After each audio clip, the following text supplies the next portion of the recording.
Bonsoir à tous et merci d'avoir choisi Viva Événement. Je vous invite à suivre les détails de nos informations jusqu'à la fin. Voici les titres. Les gares routières prises d'assaut par les vacanciers, une aubaine pour les transporteurs qui en ont profité pour appliquer une hausse des frais durant le week-end pascal. L'Assemblée nationale convoquée en session extraordinaire à partir du 23 avril, à l'ordre du jour, l'adoption du règlement intérieur de la Chambre basse. En Algérie, Abdelaziz Bouteflika a été réélu à près de 80% à l'issue de l'élection présidentielle. Son principal adversaire et ancien Premier ministre Ali Benfis ne recueille que 12% des suffrages. Il refuse de reconnaître ces résultats frauduleux selon lui.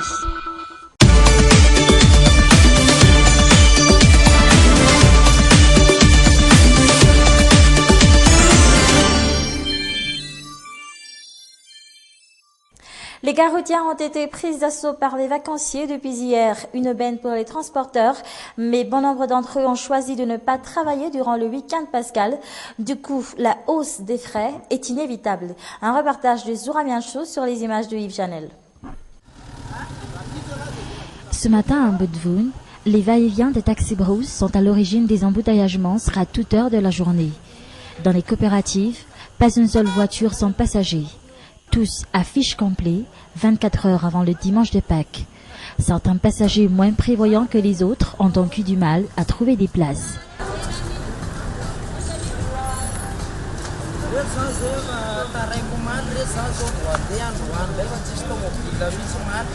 Comme ce jeune homme et toute sa famille, ils ne savent plus quoi faire alors qu'ils sont prévus passer les fêtes à Touamas. Il n'y a plus de voitures, nous allons à Touamas.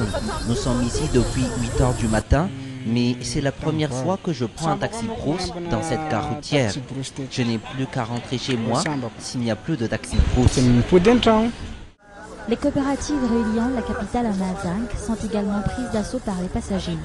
La plupart s'y même levés très tôt pour avoir son billet, mais en vain. Nous sommes là depuis 6 heures du matin. Nous attendons le véhicule qui doit nous transporter. Où sont donc passés les transporteurs? Apparemment, beaucoup ont été réservés par des particuliers. Certains chauffeurs ont aussi pris une pause durant le week-end pascal. Du coup, les coopératives ont dû faire un service minimum.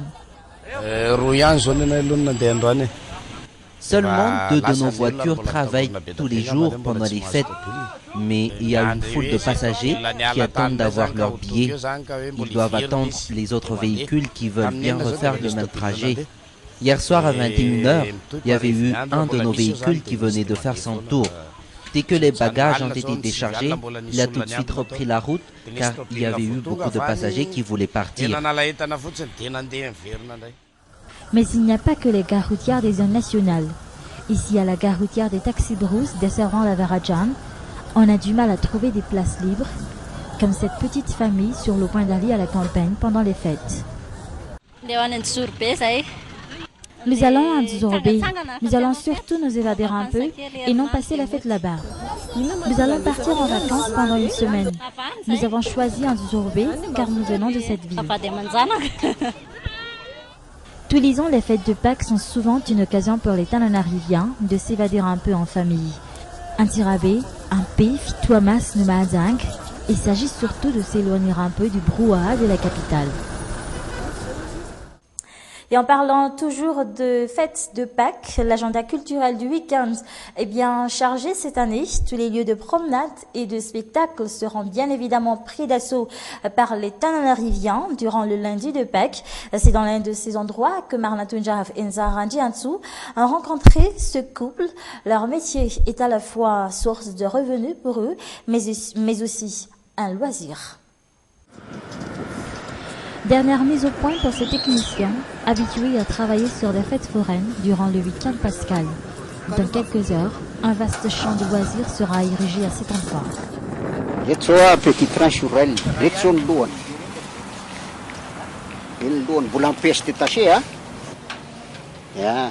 Il s'agit d'un train miniature, mais il est encore en pièces détachées. Voici son wagon, et celui-ci est un manège, et voici son socle.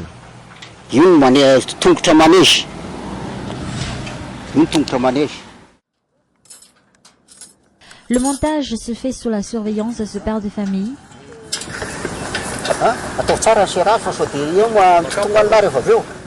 Il s'appelle Durjan. Il a créé tous ces jeux.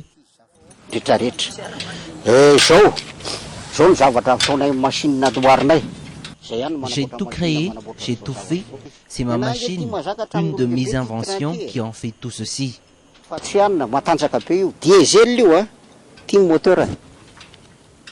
Nous avons seulement acheté les moteurs, des moteurs de groupe électrogène que nous avons transformés et c'est très puissant.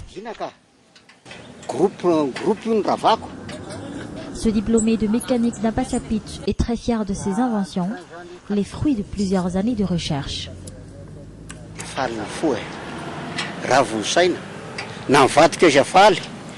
Je suis très content de mon travail, ma femme et mes enfants aussi d'ailleurs, mais ils ne veulent pas faire ce métier avec moi car ils ont déjà leur travail. C'est donc ma femme qui m'aide dans ce métier. Voici la femme de Durjan. Elle ne connaît que les généralités de ce métier, mais une fois les machines montées, elle doit s'occuper de la caisse. Mais en attendant, elle s'occupe aussi du repas de toute l'équipe.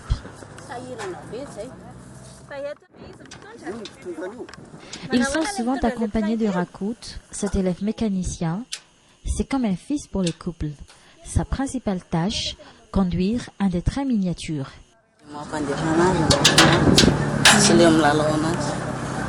C'est merveilleux de faire ce métier. C'est comme un jeu pour moi. Comme un jeu, le travail de Durjan et de sa femme doit faire rêver Tilda, même si tous les ans, les fêtes de Pâques sont les seules fêtes les plus rentables pour eux. Voilà pour les fêtes de Pâques. En politique, plus de 24 heures après la nomination des nouveaux ministres, beaucoup d'entre eux sont pour l'instant de parfaits inconnus pour la plupart des Tananarivians. Les avis sont mitigés quant à la composition de ce gouvernement de Coul-Roger, mais il y a une chose qui a déçu ceux que nous avons interrogés, c'est le net recul dans la promotion du genre. Je vous rappelle qu'il y a seulement 6 femmes ministres dans ce nouveau gouvernement. Reportage. À la une des journaux de ce jour, la formation du nouveau gouvernement. Pas le moyen d'échapper à ce sujet d'actualité. Mais qui sont ces nouveaux ministres? Quels sont leurs cursus et quelles sont leurs compétences et expériences? Pour beaucoup, la plupart des nouveaux ministres sont de parfaits inconnus. J'ai regardé les infos hier soir, mais je ne connais aucun de ces ministres. Ce sont des nouvelles têtes. Je ne connais personne dans ce gouvernement. Je ne suis pas tellement au courant de ces nouvelles.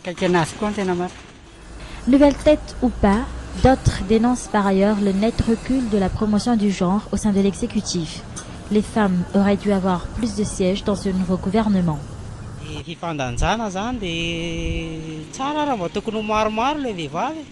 Il y aurait dû y avoir beaucoup plus de femmes dans ce gouvernement pour qu'il y ait égalité entre hommes et femmes, car les hommes ont toujours tenu les rênes.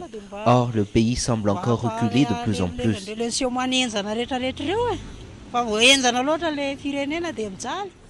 D'autres affichent leur déception face au nombre restreint d'officiers militaires dans ce nouveau gouvernement, car pour eux, ce sont les seuls garants d'un état de droit. Nous avons besoin de quelqu'un qui nous contrôle. Donc nous avons besoin de militaires dans le gouvernement. Comme ça, la loi sera respectée et ceux qui enfreignent la loi auront peur d'eux.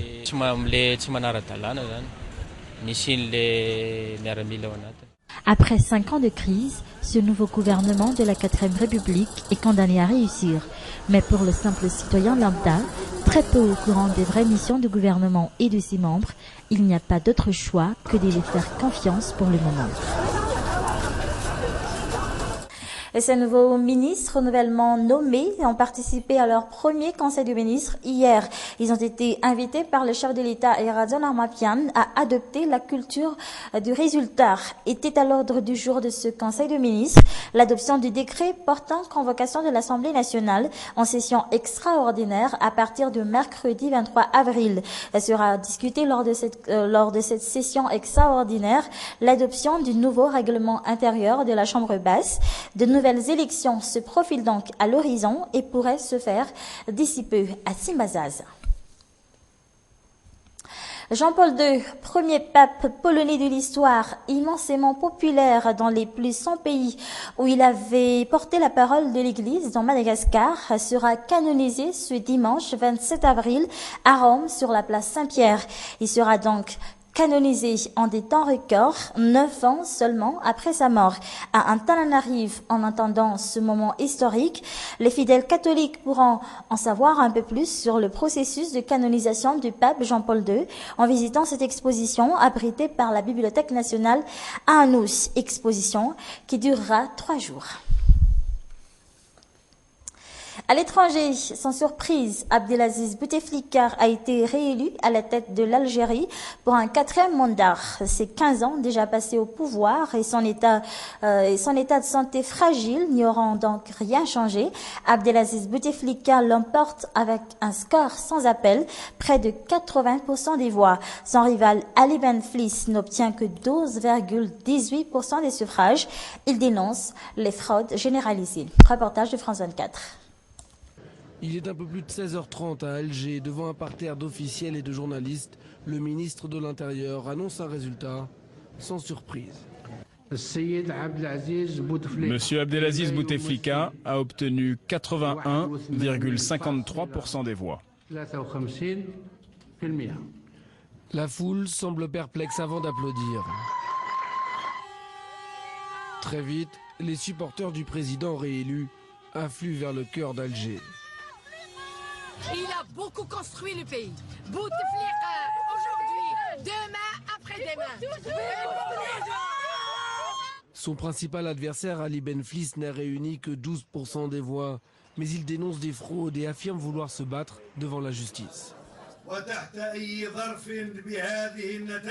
Je vous le dis,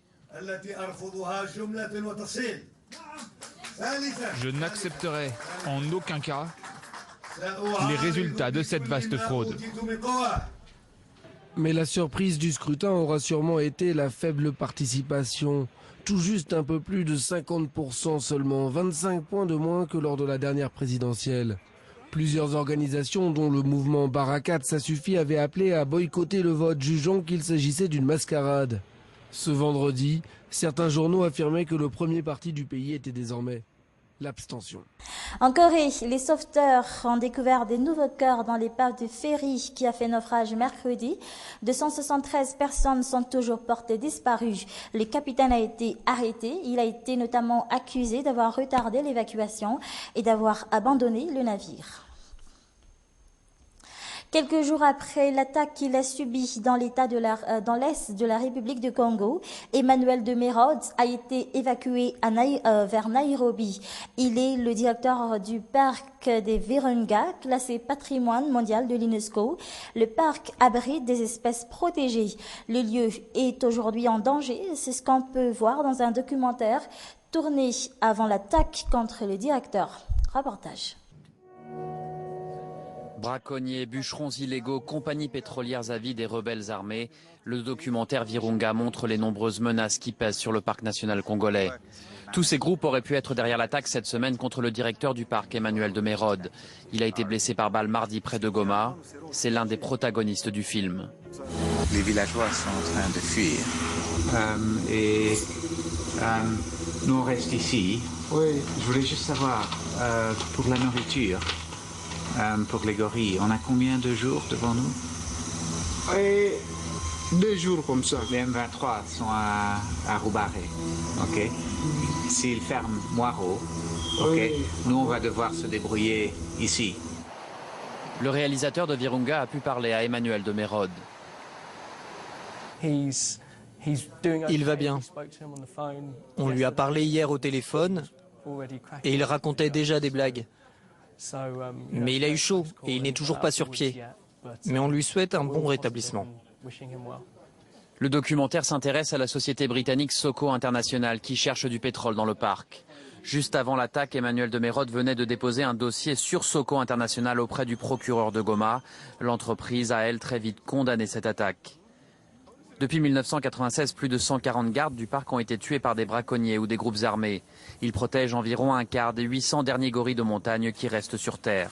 C'est ça ma vie. Ils ont l'amour.